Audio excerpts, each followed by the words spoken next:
በተቀጠረች በሶስተኛው ሳምንት ከ200 ሺህ ብር በላይ የሚገመት ንብረት የሰረቀች የቤት ሰራተኛ በእስራት ተቀጣች።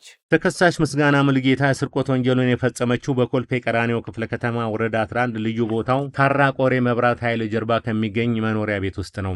ግለሰቧ በቤት ሰራተኝነት ተቀጥራ ስትሰራ በነበረችበት መኖሪያ ቤት ውስጥ ለ3 ሳምንታት ስትሰራ ቆይታለች። አባወራዎቹ ወደ ስራ በሄዱበት አጋጣሚ ግምታቸው 267340 ብር የሚያወጡ የተለያዩ የአዋቂና የህፃናት አልባሳትን፣ ታብሌት ስልኮችን፣ የጆሮና የጣት ወርቅ ጌጣጌጥ፣ የብር ሀብል፣ የእጅ ሰዓትና 3500 ብር ሰርቃ ትሰወራለች። ተከሳሿ በወቅቱ ስትቀጠር በቂ ተያዥ ባታቀርብም ፖሊስ ባደረገው ክትትል ግለሰቧ ከነበረችበት ከማዕከላዊ ኢትዮጵያ ብሔራዊ ክልላዊ መንግስት ጠምባሮ ልዩ ወረዳ ከነ ንብረቱ እንደተያዘች በኮልፌ ቀራኒዮ ክፍለ ከተማ የካራ አካባቢ ፖሊስ ጣቢያ አስታውቋል።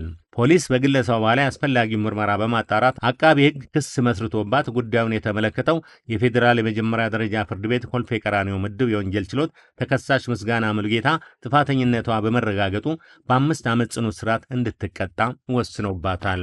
ህብረተሰቡ የቤት ሰራተኛ ሲቀጥር በቂ ተያዥና ማንነታቸውን የሚገልጽ መታወቂያ ያላቸው መሆኑን ማረጋገጥ እንዳለባቸውና ወንጀል ተፈጽሞ ሲገኝም በወቅቱ ለፖሊስ ማሳወቅ እንደሚገባም መልእክቱን አስተላልፏል።